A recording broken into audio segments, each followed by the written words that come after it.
Assalamualaikum warahmatullahi wabarakatuh. Waalaikumsalam warahmatullahi wabarakatuh. Selamat datang di Guru Besar Guru Kecil, karena setiap orang adalah guru dan setiap tempat adalah kelas. Dan setiap pengalaman berharga dalam hidup kita. Kenapa ngambil komunikasi? Karena hidup ini penuh dengan komunikasi. Ya, banyak orang baku salah paham itu dari status, Ya, dari story WA. betul. Ini kalau dari kita message petakan Ustaz, Facebook itu biasanya generasi 40-an. 40-an.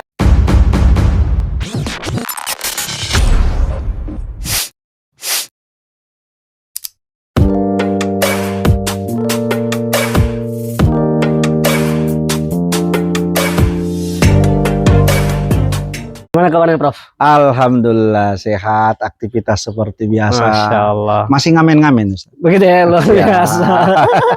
Kan jadi ngamen kayaknya ini. Dari ngamen. Ada adik-adik yang mengundang untuk jadi narasumber. Masya Allah. Dan selagi kita masih bisa memberi manfaat, Ya. mau gratis mau berbayar, tetap Wajib kita gas. datang. Masya Allah. Alhamdulillah. Dan alhamdulillah kita mengucapkan terima kasih, Prof, Iya, betul. atas atensi teman-teman, sambutan positif Alhamdulillah, iya. dari netizen, Iya. kawan-kawan Podcast di perdana kemarin podcast ya, perdana kemarin, alhamdulillah. luar biasa. Alhamdulillah, betul. Kayaknya view-nya Prof yang lebih banyak. Iya. Insight-nya. Dan nanti di podcast ini saya baru belajar bikin TikTok. Dan TikTok saya sudah ada. Alhamdulillah. Dan itu kemudian saya mendapat apresiasi, terima kasih untuk Ya. komentar, untuk perhatian, like, Ya. ditonton. Alhamdulillah. Terima kasih kepada seluruh pemirsa yang menyaksikan kami. Iya. Ini kalau anak-anak Gen Z bilang, Prof, tidak sah jadi guru besar komunikasi kalau tidak ada TikToknya. Begitu. Iya. Makanya saya sudah sah. Sudah sah. Sudah punya TikTok. Wah. Baik, Prof. Hari ini kita bicara Ya. terkait dengan komunikasi. Komunikasi siap. Tapi sebelum ke sana kita ingin mengucapkan banyak terima kasih kepada sponsor juga. Betul. Yang Kalau kita kemarin itu saat kita dapat sponsor makanan dan makanan. minuman. Oke. Ini ada sponsor jenis baru. Wis. Terima kasih, sponsor ini memberikan kami baju. Wih. Guru besar, guru kecil. Masya Allah. Dan yang memberikan ini kami ucapkan terima Banyak kasih sekali lagi. Tentu apa yang diberikan akan berharga, dan menurut yang kasih sponsor Baik. tidak usah disebut namanya. Masya Allah. Ini sponsor yang baik hati begini. Sponsor yang baik luar hati dan biasa. tidak perlu diungkapkan siapa orangnya. Dan alhamdulillah hari ini kita juga di Hoki Cafe Hoki Cafe yang menyediakan ruang untuk kita. Terima kasih juga Hoki Cafe. Tempat Makanannya juga. yang mudah-mudahan nanti menjadi sponsor. Alhamdulillah. Semoga jadi sponsor. Ini masih kata semoga. Iya. Tergantung bil nanti. Makanya disebutkan. Baik. Tempatnya enak di sini. Betul, Kayak kita pilih betul. nuansa suasana alam, temanya. Suasana alam sederhana, bersahaja, ya. dan semua didesain dengan kesederhanaan yang menurut saya memikat. Luar biasa. Sponsor lagi nih. Dan kita makan mie goreng tadi. Makan mie goreng, telur dadar dengan nasi. Dan itu lezat ternyata, Prof. Lesat apalagi saat kita lapar. Nikmatnya luar biasa. Masya Jadi rumus orang makan kalau mau rasakan lezatnya, Ustaz, bukan dengan restoran mewah atau makanan yang segala macam itu. Cukup ketika perut lapar, ada Indomie goreng, telur dadar, cukup. Gas. Dengan air putih pun sudah nikmat. Itu mengalahkan makanan mewah. Ini tema-tema makanan kalau dipotong-potong di TikTok ini betul. viewersnya bisa besar juga nanti. Siap ya. Baik, Prof. Kita bicara terkait komunikasi hari ini. Iya, baik. Kemarin di episode sebelumnya Prof Hairil sampaikan bahwa ke KPI itu di masa itu, itu situasi terpaksa. Ya. Kemudian belajar di KPI Muhammadiyah Jogja. Betul. Lanjut di komunikasi S2, S3 dan jadi guru besar ilmu komunikasi kemudian. Apa yang membuat Prof kemudian jatuh cinta sama ilmu ini? Iya, baik. Sebelumnya Ustadz, saya memang dari komunikasi dan penyiaran Islam. Ya. S1. Lalu kemudian saya lanjut ilmu komunikasi S2 di Hasanuddin Makassar. Ya. Kemarin saya baru dipanggil kembali ke Unhas, tapi bukan untuk diuji, tapi untuk menguji. Ya, alhamdulillah, ini juga rezeki. Ya. Yang ketiga kemudian saya juga menyelesaikan S3 ilmu komunikasi juga di Universitas Pajajaran Bandung. 3S, alhamdulillah sudah khatam. Masya Allah. Alhamdulillah, ini menjadi kesyukuran. Dan kenapa ngambil komunikasi? Karena hidup ini penuh dengan komunikasi. Tidak ada dalam hidup kita itu tidak ada komunikasinya. Diam pun itu dikomunikasi. Diam pun itu dikomunikasikan, mulai dari alam rahim, lahir, Masya Allah, alam kubur, padang mahsyar, semua butuh komunikasi. Ketika kita ditanya man rabbuka, itu komunikasi, Pak. Betul. Siapa Tuhanmu? Kalau orang tidak bisa berkomunikasi, selesai itu barang di alam kubur. Ini ilmu yang yang melintasi masa. Tapi intinya begini, pemirsa podcast Guru Besar Guru Kecil, kenapa kita bahas komunikasi hari ini? Komunikasi itu kebutuhan hidup dari segala aspek. Kita beraktivitas, berinteraksi, pasti butuh komunikasi.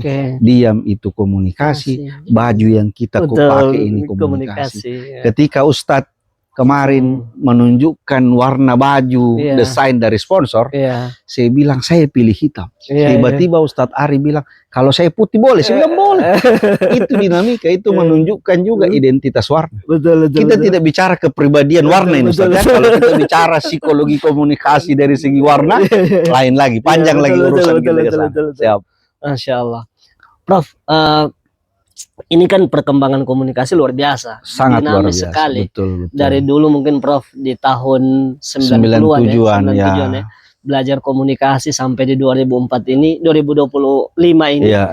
Perubahan teknologi komunikasi, budaya komunikasi itu banyak berubah, Prof. Sangat banyak berubah. Saya kasih contoh sederhana, Ustaz. Di tahun saya masuk 2004. 2005 itu sudah mulai ada, kami kenal, mungkin sebelumnya sudah ada yang punya, yang sudah mulai punya handphone jadul itu yang Nokia, yang panjang, yang bisa baca teksnya itu kayak running text dia. Itu saya teringat. Saya ketika punya HP itu ada mahasiswa saya, agak lucu karena tidak berprasangka buruk ini, dan saya tidak menyebut nama untuk menjaga. Tiba-tiba dia SMS begini, Pak, posisi di mana? BLS.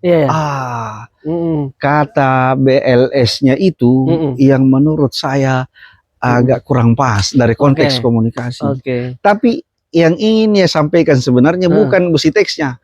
Dia mau bilang saya sudah punya HP. Sebagai seorang mahasiswa. Ini pesan yang tersirat. Pesan yang tersirat. Tapi itulah kemudian komunikasi berubah. Kita sudah punya makin canggih handphone. Dari telepon biasa, telepon rumah. Kemudian ada ke handphone. Kemudian berkembang terus sampai sekarang smartphone dan lain-lain. Tentu ada fungsi dan disfungsinya. Ada manfaat dan ada juga mudaratnya. Ada juga yang tidak bermanfaatnya. Yang bermanfaat tentu komunikasi kita makin lancar. Efek-efek negatifnya juga ada. Banyak bahkan. Tergantung kita mau gunakan yang bermanfaatnya atau kita mau gunakan yang mudaratnya. Begitu. Nah, saya mau masuk di teknologi komunikasi. Teknologi komunikasi. Ini semi-semi mata kuliah lah yang kita coba. Ini masuk pengantar ilmu komunikasi di awal dulu. Yang menyimak ini 3 SKS. 3 SKS.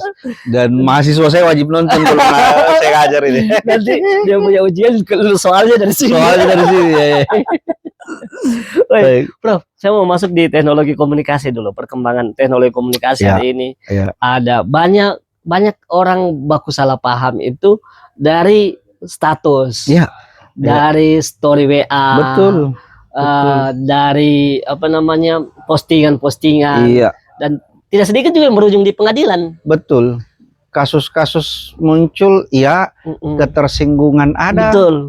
Karena kan begini, Ustaz, ketika kita contoh status WA, atau kemudian status kita di FB, Ini kan yang baca bukan hanya orang yang kita tuju. Bukan yang mau disinggung. Bukan yang mau disinggung. Iya. Contoh ada yang berutang. Betul. Yang kita niat itu mau nyinggung yang orang berutang itu. Iya. Tapi yang baca yang lain yang punya utang di tempat lain juga yang bukan dengan kita, boleh jadi juga tersinggung juga. Betul. Jadi memang kehati-hatian menggunakan media sosial itu penting. Media sosial itu bagus dalam banyak hal, fungsinya luar biasa. Betul. Ekonomi, banyak orang kaya dari media sosial. Betul. Banyak orang menjual dari media sosial. Kita pun hari ini efek dari media sosial. Betul. Maka jangan sentimen dan alergi dengan media sosial. Tapi kemudian media sosial itu kita gunakan untuk yang bermanfaat. Betul. Tadi yang Ustadz sampaikan tentang ketersinggungan dan lain-lain, masuk ke pengadilan tidak sedikit kasusnya. Betul. Karena salah bicara, salah menyampaikan informasi yang berujung fitnah, pencemaran nama baik, pasti akan berakhir di meja pengadilan. Betul. Kalau kemudian itu tidak segera dilakukan upaya semacam perbaikan nama ataupun meluruskan kembali informasi yang tersampaikan ke media itu. Begitu, Ustaz. Baik, ini Prof. Di media sosial itu menurut Prof Hairil, Prof Hairil juga sebagai pengguna media sosial, aktif aktif sekali. Banyak saya punya postingan dan semoga bermanfaat. Masya Allah. Nah, apa yang perlu menjadi rambu-rambu ini, Prof? Ketika orang kan mudah-mudahan yang menonton kita ini juga ada dari lintas generasi. Facebook tentu, mungkin ada generasinya Prof Hairil. Ini kalau kita petakan Ustaz, Facebook itu biasanya generasi 40-an. 40-an ya. Ada sih yang di bawah, tapi sudah jarang. Tapi kalau petanya banyak-banyak di 40-an ke atas. Nah, yang di bawah 40 itu mulai Instagram, mulai generasi 30-an malah TikTok kan dan lain-lain. Nah, karena kita ada di 40, 30, 20, kita harus punya semua. Punya IG, punya TikTok, punya Facebook. Nah, begitu. Nah, biasanya kan juga kan ini saya biasa dengan orang tua. Orang tua itu biasanya mau menjadi yang pertama menyampaikan. Nah, mudah-mudahan semua lintas generasi ini menyaksikan kita. Apa rambu-rambu, Prof, dalam kita menggunakan media sosial ini? Satu kalimat sederhana. Find the right information and know how to use it. Kamu tahu artinya itu? Luar biasa sih Inggrisnya, Prof. Coba terjemahkan dalam bahasa Arab. Dulu kita ini sama-sama kursus bahasa Inggris. Saya ulang. Find the right information and know how to use it. Ini bukan saya hafal tadi. Sudah sering menjadi bagian dari rambut tadi. Find the right information. Temukan informasi yang benar. And how to use it. Nah, dan bagaimana menggunakannya. Lolos bahasa Inggris. Now how to use it. Bagaimana menggunakannya. Sudah aman. Kalau Andika Deko lihat. Kalau teman-teman yang biasa di bahasa Inggris, mohon maafkan kami. Kalau lidah masih talipat-talipat. Tapi intinya informasi itu yang kita harus dapat adalah yang benar. Informasi. Satu. Lalu kemudian setelah kita tahu bahwa informasi itu benar, yang kedua adalah kita tahu bagaimana informasi itu kita gunakan. Karena tidak semua yang benar itu harus kita sampaikan semua. Betul. Ada yang dibutuhkan filter. Saya kasih contoh. Ini contoh hubungan dengan mertua. Makanannya benar tidak enak. Tapi kan tidak perlu kita kasih tahu bahwa tidak enak betul masakan. Atau di status lagi. Atau apalagi di status banyak betul garamnya. Jangan. Cukup kita yang tahu bahwa ini benar masakannya kurang enak atau belum enak. Tidak perlu kita sampaikan itu. Itu dalam hal-hal yang sederhana penyampaian. Yang lebih besar juga ada. Tapi intinya tidak semua yang benar itu harus kita viralkan. Betul. Maaf ini Ustadz, mohon maaf kepada siapapun yang mendengar. Mungkin saja kita melihat ada skandal, ada perseteruan yang harusnya tidak harus kita live atau tidak harus, karena begini, rekam jejak digital saat kita viralkan orang atau saat viralkan sesuatu, ini kan akan panjang. Efeknya juga. Andai pun kita hapus, orang lain sudah share, percuma juga. Jadi memang find information ini harus betul dulu. Lalu kemudian kita punya kesadaran bagaimana informasi itu kita bisa sampaikan secara tepat, yang kita sebut efektif. Begitu. Jadi rambu-rambunya tadi pertama, temukan informasi yang benar. Pastikan itu informasi benar. Pastikan itu informasi benar. Sekalipun benar, belum tentu bisa. Belum tentu harus di-share. Harus di-share. Difilter lagi. Pastikan informasi yang benar, ini yang sering beredar. Maksudnya begini, Ustaz. Kadang kita belum tahu itu kebenarannya. Kita sudah semangat sekali share di mana-mana. Termasuk di WA. Karena orang mau menjadi yang pertama, orang membagikan informasi. Pertama termasuk itu, Ustaz, membagikan itu. Yang kedua, like-nya itu juga dibutuhkan. Yang ketiga, hebohnya juga, nilai sensasinya juga menentukan. Apalagi kalau ada yang komen. Apalagi kalau sudah mulai mantap dan sebawahnya. Keren, tambah semangat rasanya itu. Nah, itu semua yang harus kita sadari. Jadi kalau saya izin Ustadz, kita semua pemirsa, mari kita sadar bahwa informasi itu tidak semua harus kita sebar, dan informasi yang kita sebar pun kita timbang-timbang, kalau bermanfaat tidak ada masalah. Lebih bagus kita share. Tapi kalau kita rasa merugikan, apalagi menyakiti orang lain, termasuk menjatuhkan mereka, sebaiknya kita filter. Masya Allah. Begitu. Ini Prof, apa namanya, media sosial yang kita gunakan ini kan kemana-mana biasnya.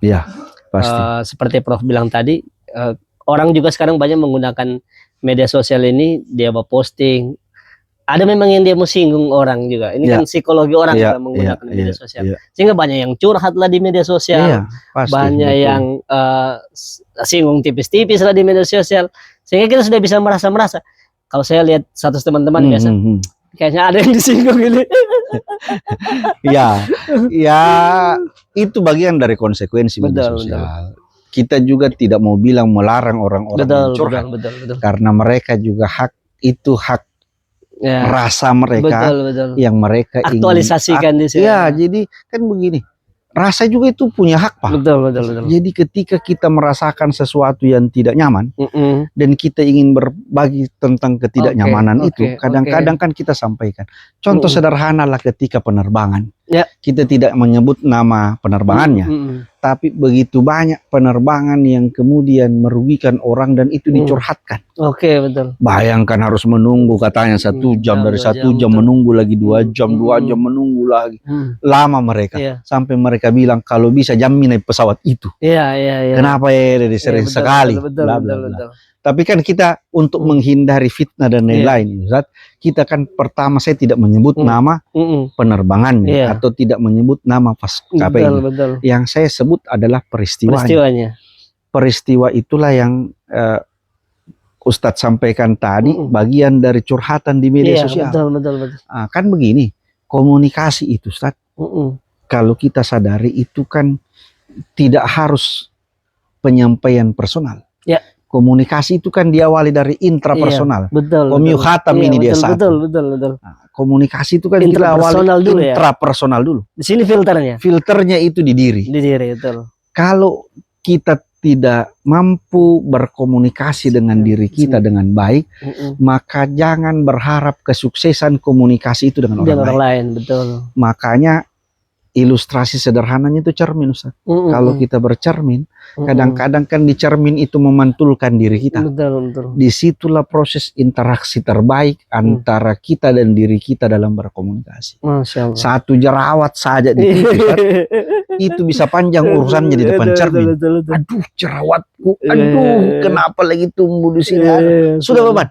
Tapi kita dengan cermin, itu sudah kita mulai proses itu.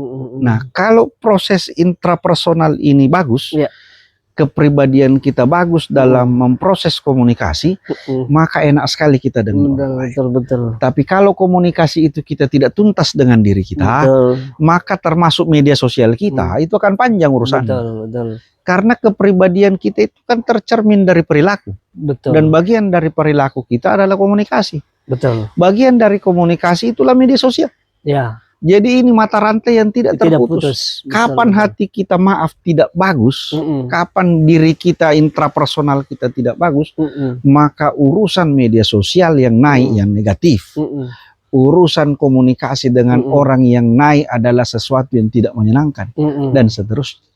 Perjalanannya seperti itu. Masya Allah. Ini kita disuguhi minuman dari Hoki Cafe. Dari mana? Hoki Cafe. Luar biasa. Terima kasih deh. Wah, ini Masya Allah, terima kasih. Luar biasa layanan primanya. Apa namanya ini, Dek? Hot chocolate. Hot chocolate. Tidak apa-apa, silakan. Oke, luar biasa. Terima kasih. Ada teman-teman ini tidak? Oh, ada. Alhamdulillah. Ada juga temannya. Ini makanan dari sejak saya belum lahir, saya lahir, dan insya Allah sampai yang lahir juga berikutnya juga akan suka tetap pisang goreng. Ini makanan rakyat. Makanan rakyat dan sangat dinikmati oleh banyak kalangan. Masya Allah. Luar biasa. Baik, saya lanjut sambil silakan mencicipi hidangan ini, Prof. Baik. Jadi memang harus bijak ya memanfaatkan media sosial hari ini. Betul. Karena dia bisa kemana-mana. Apalagi memang yang saya lihat juga fenomena hari ini, Prof. Ya. Apalagi ketika media sosial itu ada efek ekonominya. Itu penting. Jadi begini, efek ekonomi itulah yang membuat banyak pengguna media sosial yang menghalalkan segala cara. Betul. Kita ingat peristiwa bagaimana demi media sosialnya seorang anak muda yang masih relatif muda membagi makanan di waktu sahur dengan makanan basi. Oh iya. Itu kan luar biasa demi dia viral. Betul. Itu menurut saya hal yang maaf saja. Sekali lagi saya tidak menyebut orangnya, saya tetap menjaga. Tapi peristiwanya. Nasi yang dibagikan, nasi baksi, dibagi di saat sahur. Dan kemudian tanpa rasa bersalah, ketawa-ketawa dengan media sosial. Ini kan satu menurut saya penyakit psikis yang demi mengejar mungkin viral, status dan segala macam. Karena ada efek ekonominya. Karena begini, Ustaz. Ini adigum umum, tapi memang faktanya begitu. Ini bahasa Inggris lagi sedikit. Bad news is good news. Kadang-kadang yang jelek-jelek itu yang banyak dilihat orang. Perhatikan antara yang menonton skandal dengan yang menonton qoriah terbaik. Iya, betul. Itu kan beda. Betul. Kalaupun tentu tidak menafikan bahwa qoriah ini kan luar biasa. Tapi dia good news. Yang kadang-kadang kita justru mengambil yang bad news. Ini yang menurut saya tentu tidak semua. Banyak juga view-nya yang positif. Cuma memang kalau saya ya tidak bisa. Psikologi penonton dan itu yang bermain di irama rasa. Betul. Di irama rasa. Memang penontonnya suka yang kontroversi. Ya, pokoknya yang negatif-negatif itu kadang sesuatu yang menyenangkan justru disaksikan banyak orang, tapi ya apa ya, bagaimana kemampuan dan kesadaran diri kita untuk bisa memfilter itu. Tapi alhamdulillah guru besar guru kecil ini penontonnya banyak. Saya melihat kemarin terakhir view di YouTube kita sudah menyentuh 300 lebih. Alhamdulillah. Terima kasih untuk terima kasih untuk penonton, untuk pemirsa yang masih mengikuti kita. Jangan lupa like dan subscribe. Jangan lupa like, subscribe, and share. Baik. Semoga baik. Silakan, Prof. Iya. Saya lanjut ke sisi yang lain dari komunikasi, Prof. Tadi kita sedikit membahas tentang teknologi komunikasi, ada media sosial di dalamnya, dan seterusnya yang kita harus bijak menggunakan itu, berhati-hati. Tidak sekedar bahwa itu benar, tapi juga apakah ini perlu dibagikan, ada filter tadi. Itu tadi yang Prof sampaikan. Kemudian saya ada juga fenomena lain terkait komunikasi ini, Prof. Ini nanti Prof yang menginterpretasikan. Siap. Saya ketika melihat di kampus utamanya, Prof, ada biasanya itu rambu-rambu cara menghubungi dosen. Ya, ya, di betul. FISIP Unpad kayaknya ada. Ada. Di Unismu tidak ada. Oh, siap. Karena sudah bisa menghubungi dosen. Ya, baik. Jadi saya ketika melihat banner tata cara menghubungi dosen, harus usapkan salam dulu, sampaikan nama dan seterusnya. Saya melihat itu pesan yang sampai ke saya, yang saya tangkap ini alarm bahwa ada problem komunikasi ini antar generasi. Ya, banner itu kan muncul karena ada sebab. Ada sebabnya, ada latar belakangnya. Ada latar belakangnya. Asap dengan api ini kan pakai. Iya, betul. Baik. Saya melihat ini alarm, berarti ada problem komunikasi yang terjadi hari ini dalam hal komunikasi. Betul. Ada perbedaan dan saya merasakan sebenarnya di kampus itu bahwa generasi sekarang ini punya style komunikasi yang unik. Betul. Berbeda dengan apalagi yang gap usianya itu jauh rentannya. Jadi mereka menganut nilai-nilai sendiri, menurut saya, menganut cara berkomunikasi sendiri, sehingga memang kalau saya sampaikan ke mahasiswa, ya Anda ini kreatif, Anda ini multitasking dan seterusnya punya kelebihan sendiri, tapi Anda harus banyak mengambil kearifan kebijakan dari orang tua, seperti disampaikan. Bagaimana Prof melihat fenomena-fenomena seperti ini? Kan begini, Ustaz. Pintar, tapi tidak punya adab, ini tidak punya nilai apa-apa. Pintar, tapi sombong, tidak bernilai apa-apa. Sekali waktu ada mahasiswa saya yang seperti biasa ngirimkan SMS, chat. Assalamualaikum, salam. Maaf Pak, posisi di mana? Tanda tanya. Mungkin salamnya oke. Tabe paknya oke. Posisi di mananya oke. Tapi kan kita tidak tahu Anda ini siapa. Iya, betul. Jadi mulai dari who-say-what-nya hilang. Kita tidak tahu ini mahasiswa atau apa. Cuma saya memang di banyak kesempatan ini tentu mungkin tidak semua dosen sama. Betul. Standar etika komunikasi paling dasar Ustadz itu bagi saya. Dan silahkan menjadi renungan untuk kita semua. Kalau kita dikirimkan WA, saya kirim WA ke Komio. Dan Komio baca itu WA. Centang 2 jelas-jelas warna biru. Apakah susahnya balas bareng? Kan ini hal yang sederhana. Apalagi centang 2, Bro. Apalagi centang 2 dan warna biru. Temanku ini sering begini, Bro. Jangan ya, Dek. Jangan. Maksud saya begini, Ustaz. Saya sering merasakan itu bagaimana kemudian mahasiswa merasa butuhnya mereka mendapatkan respon, fast respon malah yang lebih cepat dari yang harusnya. Jadi ketika mereka balas, kadang-kadang saya bahkan di lampu merah, Ustaz. Kadang-kadang lampu merahnya baru nih. Iseng-iseng karena menunggu lampu merah hijau, kita buka lah WA. Kita baca itu, Ustaz. Mengetik susah. Karena ada fasilitas voice. Iya, Dinda. Nanti tolong ingatkan lagi saya ya jam 5. Kan enak. Ini kalau kita sudah lupa tertinggal, besoknya di WA lagi, tidak penting banget. Betul. Tidak penting menurut kita, belum tentu tidak penting bagi mereka. Betul. Cukup kata iya saja, bahagianya itu mahasiswa kalau dapat itu. Betul. Tapi mohon maaf, kadang-kadang ada juga sebagian kita tidak menyebut nama. Sebagian kita merasa mahasiswa kalau WA kita itu tidak terlalu penting. Kasih biar saja. Besok saja ketemu dan seterusnya. Padahal kan mahasiswa ini kan juga manusia. Betul. Dia punya rasa, dia punya dia punya keinginan untuk WA-nya dibalas. Dan tidak susah bagi kita. Tidak butuh gengsi dan tidak musuh rasa malu dibalas. Simpel sekali. Balas sebisa yang kita balas. Bahkan saya bilang waktu masih dekan dan beberapa amanah yang diberikan kemarin, saya selalu bilang sama mahasiswa, kalaupun tidak semua berlaku umum ini, ini berlaku terbatas. Saya bilang sama mahasiswa, kapanpun kalian mau menghubungi saya, boleh. Mahasiswa tanya, jam berapa saja Pak? Saya bilang iya jam berapa saja. Jam 11 bisa Pak? Bisa. Jam 2 Pak? Bisa. Dan yang pasti Ustaz, tidak satu pun mahasiswa yang mau WA saya, mau jam 12 malam, jam 1 malam yang bilang, Bapak sudah bobo? Tidak itu. Rata-rata kasihan mereka kalaupun mau WA saya tengah malam itu biasanya persoalan akademik. Apakah belum bisa bayar UKT? Ataukah dia nilainya bermasalah? Apakah saya persoalkan itu? Tidak. Atau apalagi kalau layanan terkait dengan kampus. Waktu saya masih dekat.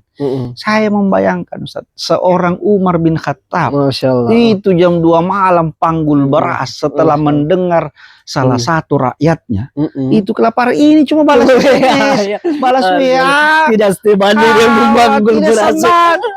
Tenaga yang kita keluarkan tidak seberapa untuk orang yang membutuhkan itu. Dan yang kita bayangkan, bagaimana bahagianya orang yang menunggu respon WA kita. Betul. Itu Pak, bahagianya itu luar biasa. Kamu tahu kan dialognya Nabi Musa? Ya. Ketika dengan Allah. Nah, ini spiritual sedikit. Luar biasa. Efek SAG. Nah, itu kan ketika Nabi Musa bertanya kepada Allah, ya Allah, ibadah apa yang kau paling suka? Sholatku kah? Puasaku kah? Bagus semua. Tapi yang paling aku suka adalah saat engkau memasukkan kebahagiaan ke dalam hati-hati manusia. Satu status boleh naik. Dan itu cara mendidik mahasiswa juga.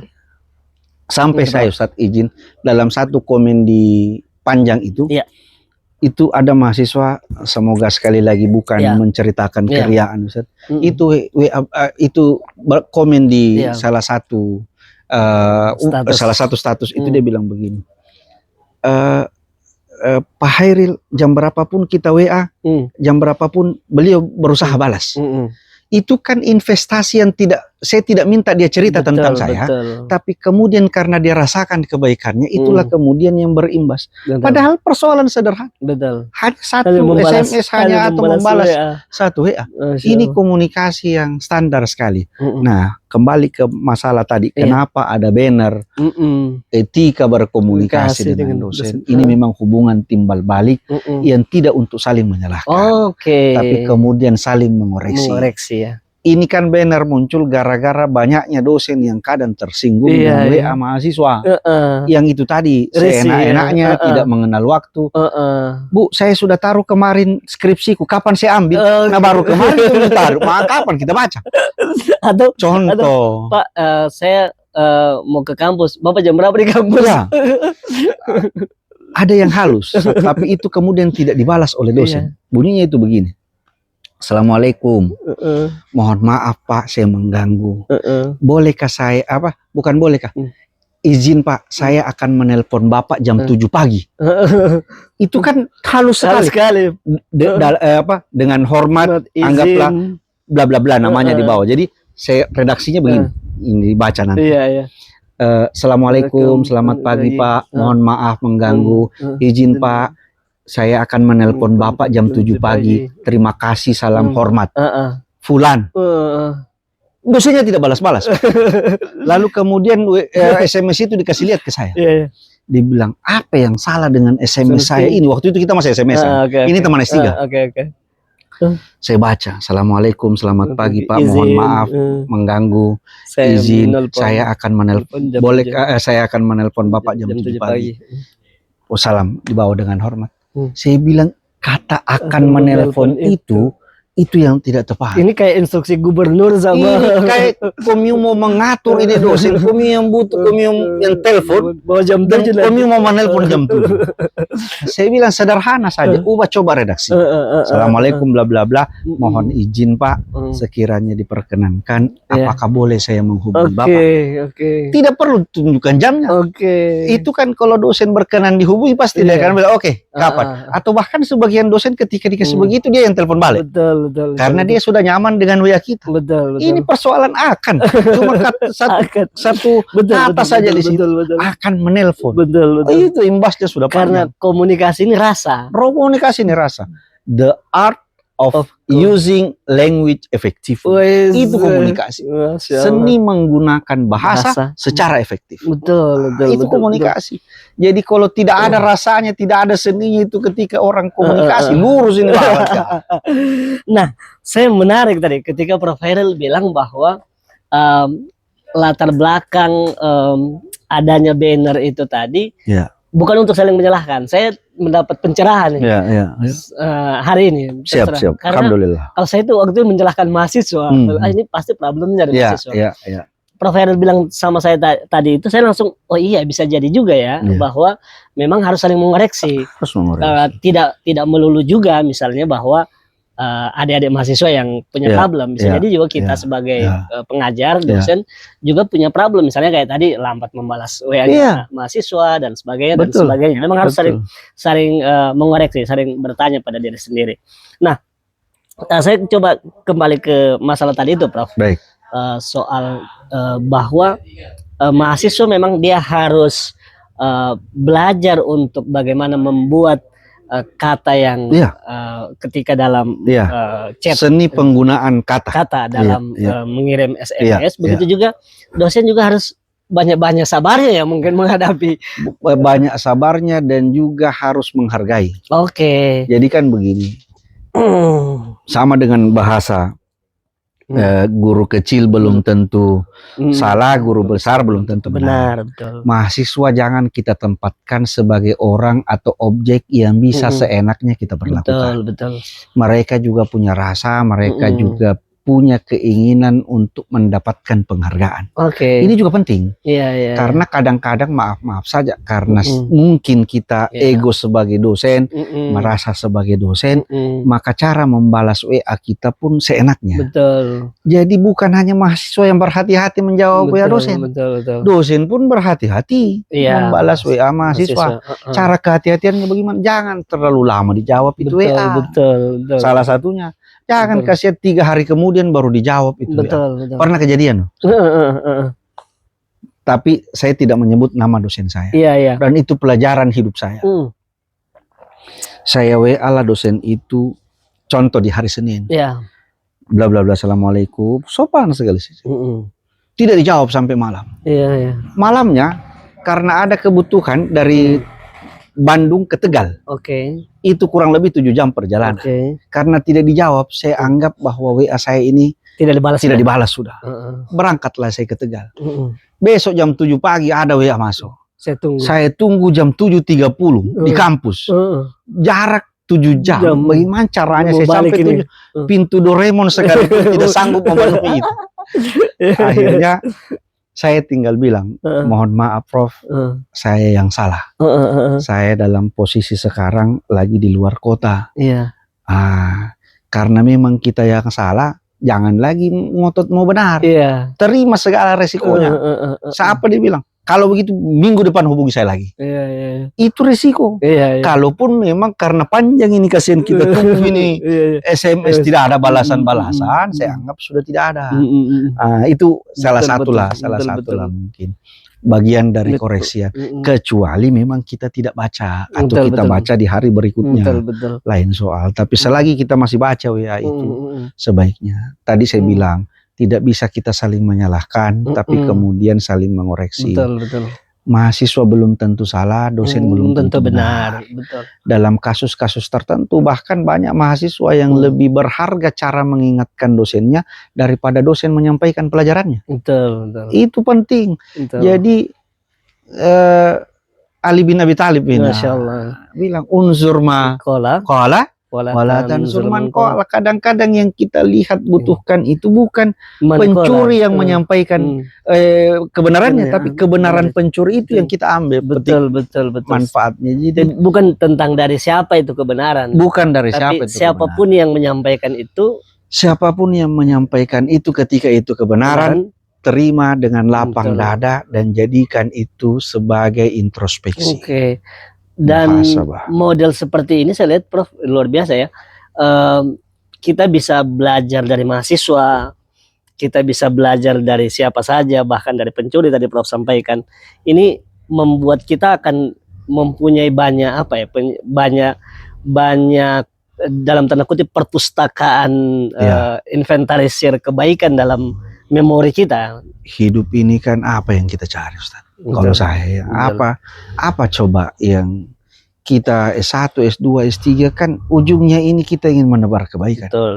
Nah kalau kita S1, S2, S3, maaf guru besar, tapi pongah angkuh dengan segala titel dan kewibawaan akademik yang kita miliki, kita kurang bermanfaat, yang kita tonjolkan kesombongan, mau apa kita hidupi? Betul, betul. Itu tadi Ustaz, mau pintar bagaimana kita, mau jenius bagaimana kita, tapi kita tidak punya akhlak, kita tidak punya perilaku yang baik, maka menurut saya hilang semua, sirna semua kepintaran itu. Betul. Sirna semua kebaikan itu. Sekali waktu ada mahasiswa begini, Ustaz. Dia telepon dosen. Izin Ibu, saya menelpon malam-malam. Iya, kenapa? Karena dosennya sabar. Iya. Masa nilai saya dapat E? Iya. Maunya dapat apa? Saya rajin masuk, tugas saya masuk semua. Kenapa saya bisa dapat E? Saya punya kenangan sendiri ketika lanjut, bro. Sampai dosennya kasihan karena bingung mau jawab apa. Dia bilang, oke nak, kalau begitu besok ketemu saya di kampus. Oke. Datanglah ini mahasiswa ke kampus besok. Dosen 1 duduk di sini, dosen 2 di sini, dosen 3 di sini. Ini pintu masuk. Dosennya ini duduk di ketiga. 1, 2, 3 dosen yang harus dilewati baru sampai di dosen yang bersangkutan. Masuk dia kajili-jili, apa istilahnya? Kajur-jur kalau kajur-jur. Dia langsung duduk di dosen pertama. Bu, saya yang telepon ibu tadi malam. Saya dapat nilai E. Padahal kan tugas saya masuk, absen saya penuh. Ibu ini bingung. Dia lihat mukanya. Dia ingat lagi. Tunggu, kok telepon saya tadi malam? Iya Bu, saya telepon. Tidak ada yang telepon saya tadi malam. Ibu yang saya telepon saya tadi malam. Sampai dia sadari. Ditanya sama dosennya lagi, mata kuliah apa? Mata kuliah ini Ibu. Begitu dia sebut mata kuliahnya, dia bilang bukan dengan saya, dengan ibu yang di sana. Begitu dia sampai ke sana kan malunya sudah besar. Mau kok pintar apa? Iya, betul. Ternyata Komyu tidak kenal dosennya. Kurang banyak apa ini tertumpuk kebohongan yang dia bikin. Padahal katanya mahasiswa itu punya intelektual muda yang cemerlang. Kok bilang masukkan nilai, masukkan tugas, nilai masuk semua, tugas masuk semua, absen bagus. Tidak kenal dosennya, masuk akal atau tidak? Pasti tidak masuk akal. Nah makanya menurut saya itu hal yang tidak etik yang dilakukan oleh mahasiswa. Dan saya bilang sama dosennya, kalau kita kasih nilai B, kalau saya punya orderas, saya ulang nilainya jadi E. Karena menurut saya ini perilaku yang tidak pantas. Contoh saja. Betul. Komyu punya pengalaman bagaimana? Nah, kalau saya dulu, saya punya memori yang, ya saya merasa sekarang ketika sudah, ya memang kalau Buya Hamka bilang, waktu itu masih sedikit buku saya baca. Jadi saya dulu tuh, ada sama Ibu Isra, mungkin Ibu Isra masih ingat. Disebut nama ya? Karena saya mengaku salah waktu itu. Jadi waktu itu saya telat datang. Telat datang. Di mata kuliah Ibu Isra itu, nggak tahu sekarang. Di mata kuliah Ibu Isra itu nggak boleh masuk kalau sudah lewat jam yang ditentukan, sepakati.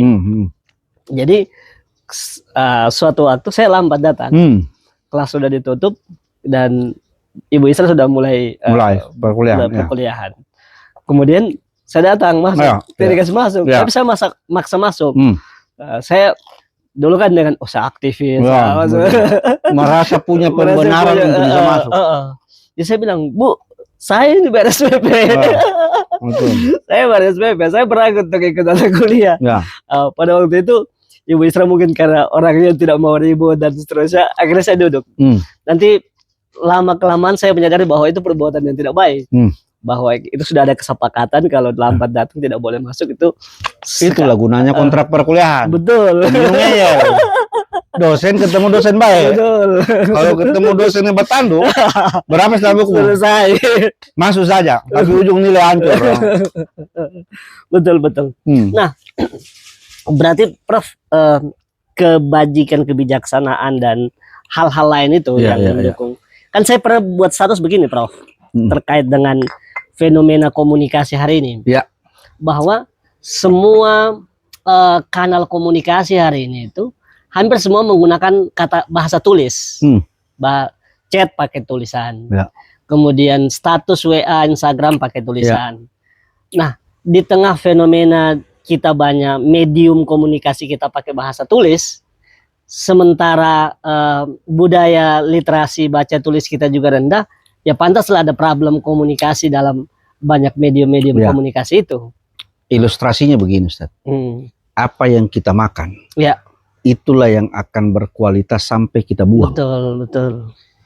Kalau yang kita makan ini semua kolesterol, semua daging, maka efeknya ke bawah juga, Pak.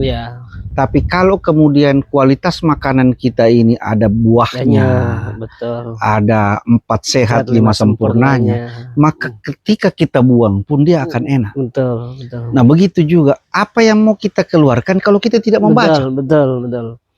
Dan memang membaca itu kan tidak harus literlet bahwa buku yang kita buka. Betul, betul. Dalam banyak hal kaunia dan kauliah ini imbang. Betul. Antara alam dan ucapan itu adalah pelajaran hidup yang tidak bisa kita ungkir. Betul. Olehnya memang sangat penting rasanya untuk kita membaca.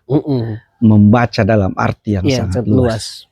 Membaca itu artinya kita mengisi memori pengetahuan kita untuk kemudian memori ini kita manipulasi sedemikian rupa mengeluarkan energi kata-kata yang juga positif. Betul. Nah, itu yang dibutuhkan, Ustaz. Jadi membaca, kemudian melihat fenomena, lalu kita tulis, itu akan enak sekali. Saya selalu berikan mahasiswa pelajaran seperti ini. Yang paling enak ditulis itu adalah apa yang kita alami. Bukan berarti penulis imajinatif itu tidak penting. Tapi kalau kita mengalami kejadian lalu kita tuliskan dalam tulisan kita, itu akan sangat terasa efeknya. Betul. Karena kita mengalami itu. Itu sama dengan dakwah. Kita bersenyawa dengan tulisan. Karena kita mengalami dan kita praktekkan gagah. Kan ada dulu iklan-iklan itu teori.